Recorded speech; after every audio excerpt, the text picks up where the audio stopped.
Hi guys, welcome back to my channel. Today we're doing my November reading wrap-up, so I'm going to talk about and give mini reviews for all the books I read this month. I did read over 10, so it was a pretty good reading month for me overall.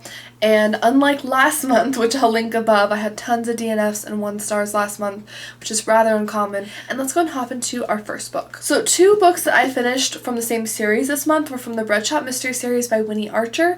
I read Flower in the Attic and Doe or Die. So Flower in the Attic is book 4 in the series, and Doe or Die is book 5. Both of these were excellent. I so enjoyed them. This book basically takes place after someone's body washes up on the beach in Santa Sofia where the book is set, and it's really odd because the woman that washes up on shore is like this competitive swimmer. Like, she's very fit. It's really odd that she would have drowned, and there's some kind of controversy and stuff around it.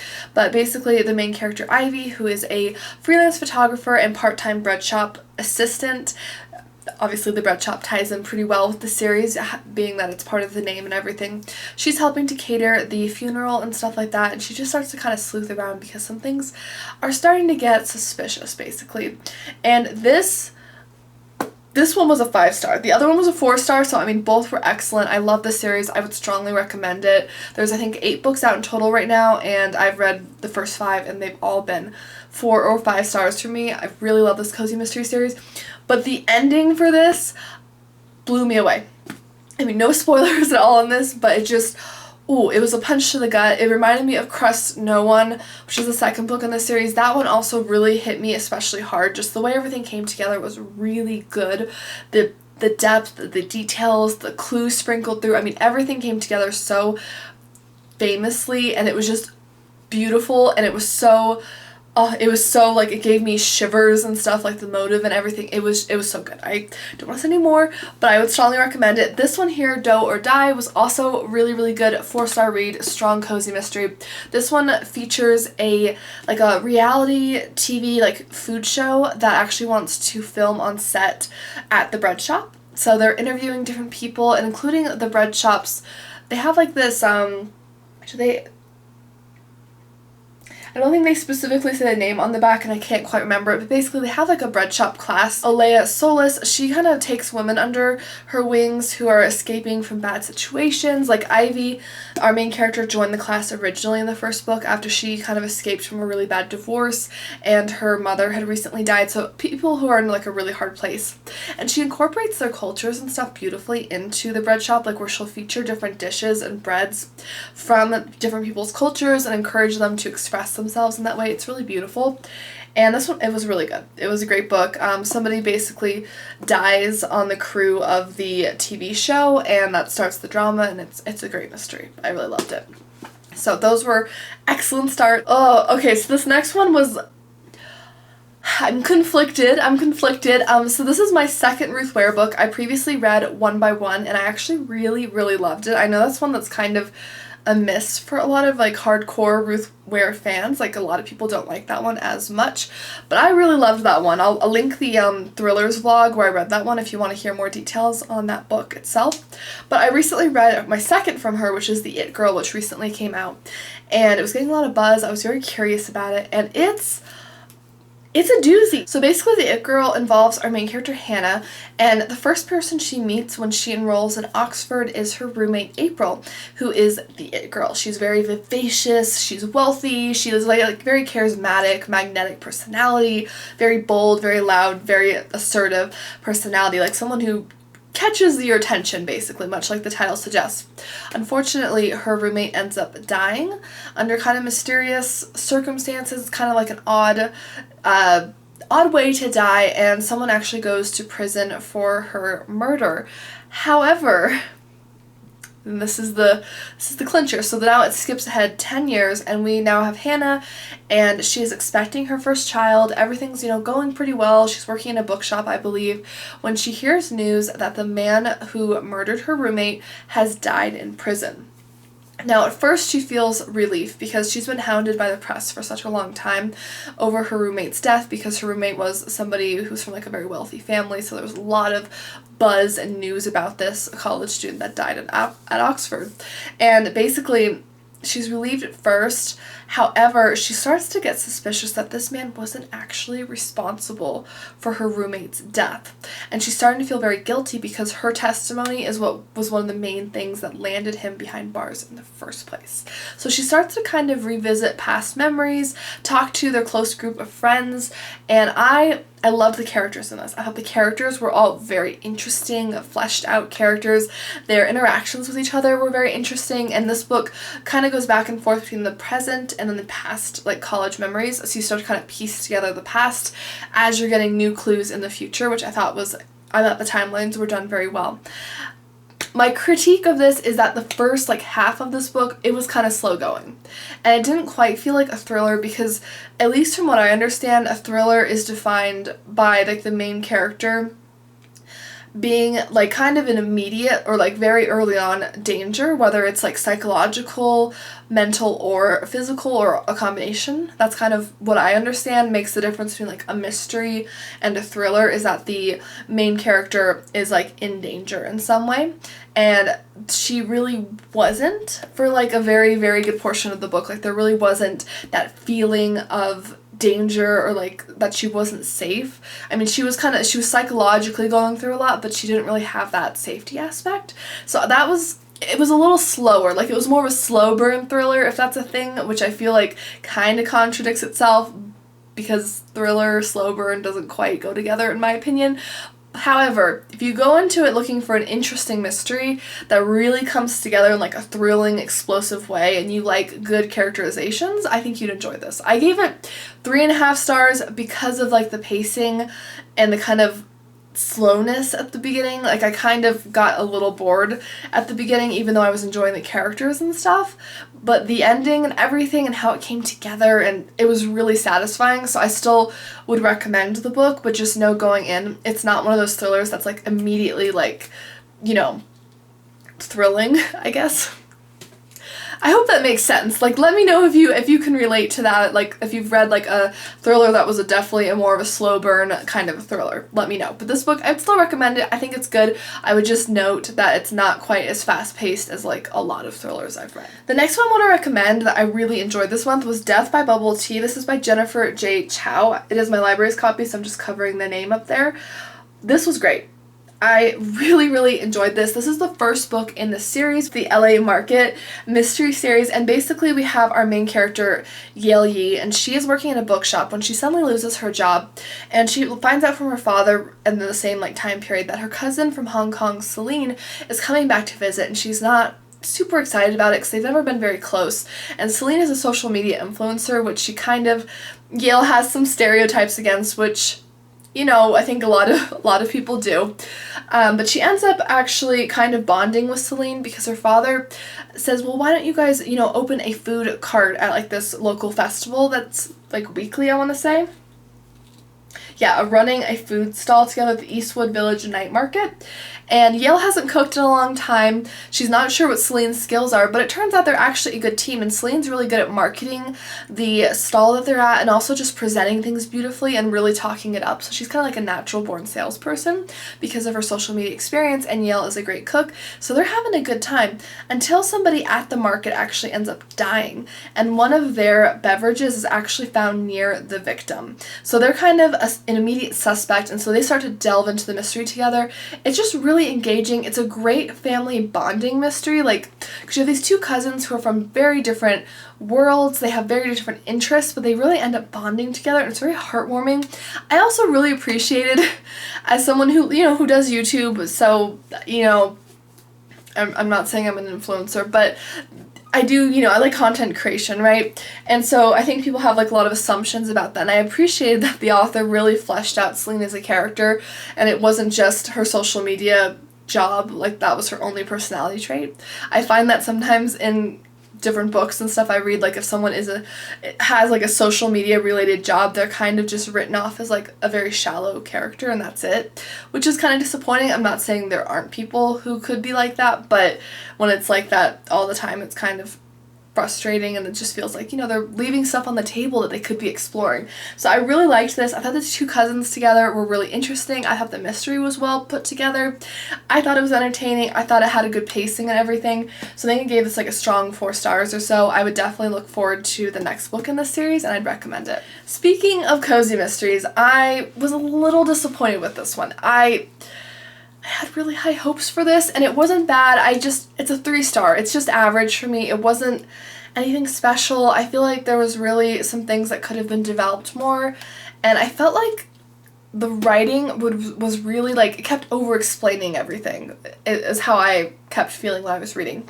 And that is A Christmas Candy Killing by Christina Romeril.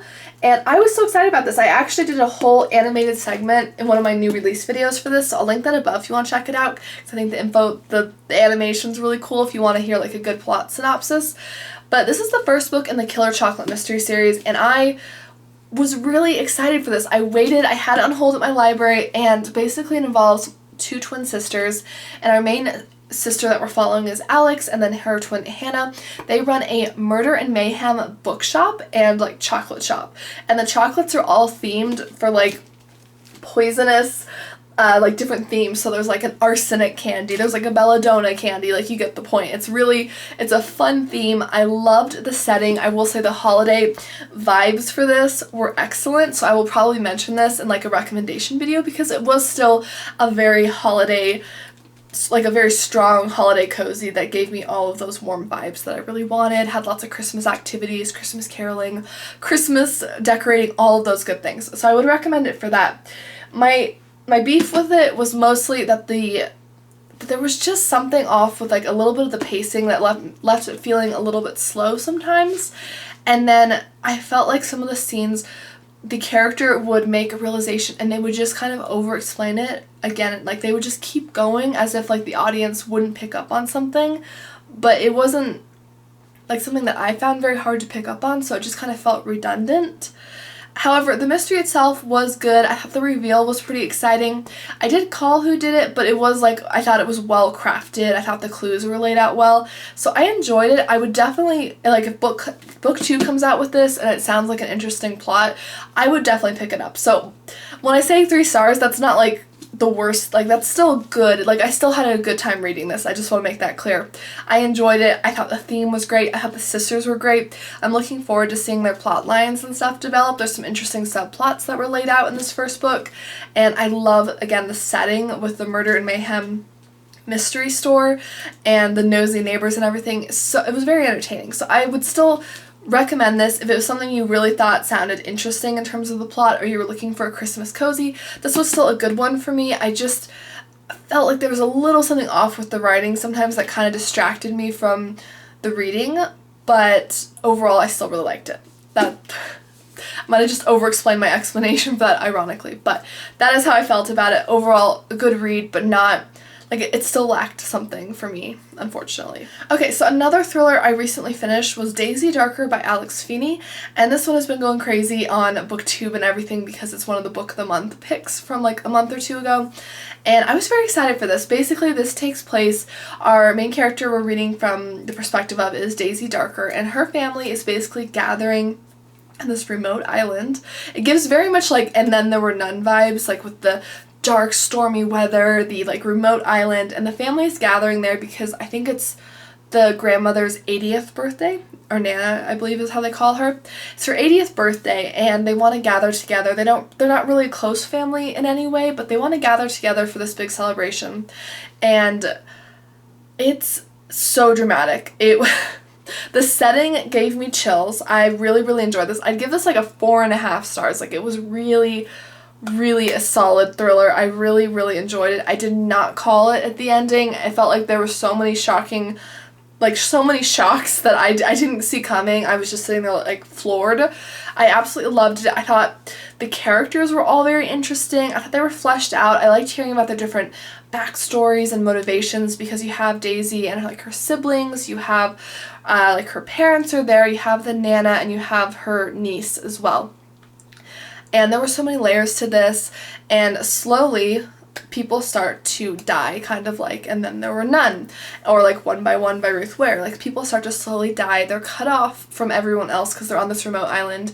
People are panicking. They're trying to figure out who's doing it, because like the first death is like possibly, you know, like maybe just a natural death or something, they think, but as it goes on, it's clear that these are not natural deaths that are occurring, and it kind of flashes back and forth between older memories that happened on this like estate on the island, and it's so fascinating. The way everything was pieced together, I was really impressed. This really was like a well-crafted plot, in my opinion.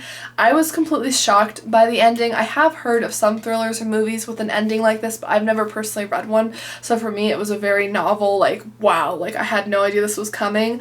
Let me know if you've read it, if you were able to call it, just because I would be curious if you were. You know, don't give anyone spoilers, but let me know if you're able to call it. I had partially called the whodunit, but I had not gotten some of the other parts together, and it was just fascinating. It was so good. So I highly recommend checking it out. It was a very interesting read. I'm definitely interested now in looking into Alice Feeney's other work. If you have recommendations, if you've read other books by her, let me know. I would love to know what they are, because I was really impressed with this book. Another book I finished this month was a historical fiction cozy, and that is Because I Could Not Stop for Death by Amanda Flower. This is the first in the Emily Dickinson mystery series. I talked about this in a new release video, I think in September, I believe is when it came out, but I just got my hands on it, and wow, this was really great. So I gave it 3.5 stars, and I will explain why, but what I did love about it was the characters. They were well crafted, they had interesting stories and motivations. I loved reading about Emily Dickinson. The book is written from the point of view of Willa, who ends up getting hired as a maid in the Dickinson household, and her brother basically dies in the stables, and it's written off as an accident. However, she suspects otherwise, and Emily Dickinson herself ends up getting involved in the investigation with Willa, and the two of them team up to try to figure out what actually happened to Willa's brother.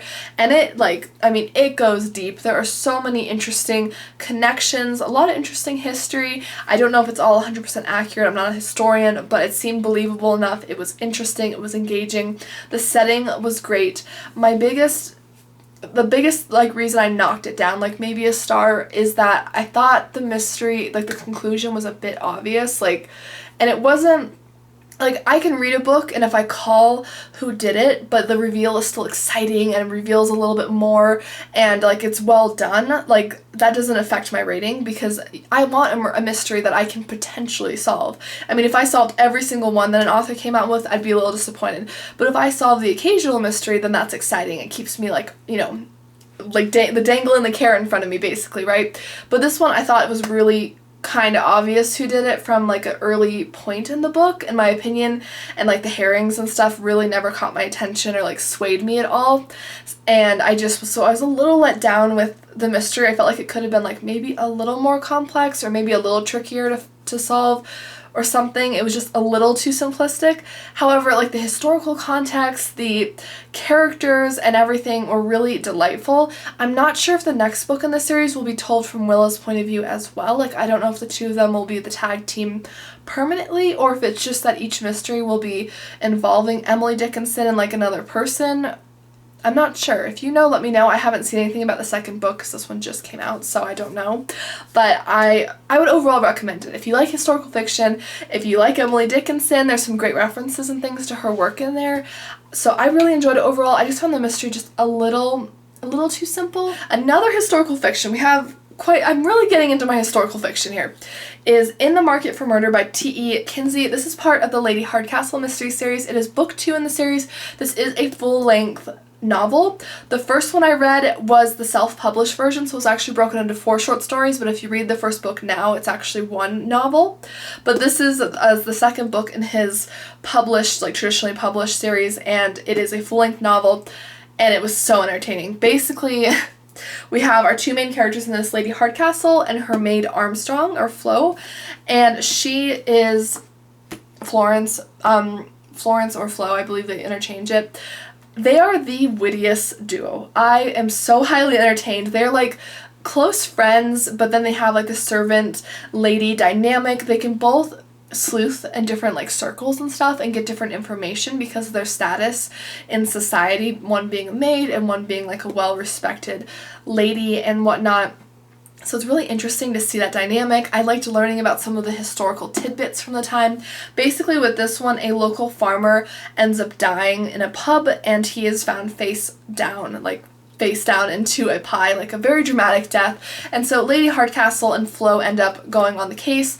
What I found so far is with this one and the other one that I read is there's always it seems like more than one mystery going on. Like they usually have like kind of like a sub mystery in addition to like the main mystery. Yes, and they also, and this is no spoilers, it's on the back of the book, they encounter a theft where nothing is stolen, a seance with a troubled ghost, and an ever-increasing number of Spencer, who is the farmer who dies, family and friends who might just have motive for murder. One thing's for sure, Lady Hardcastle has a mystery on her hands.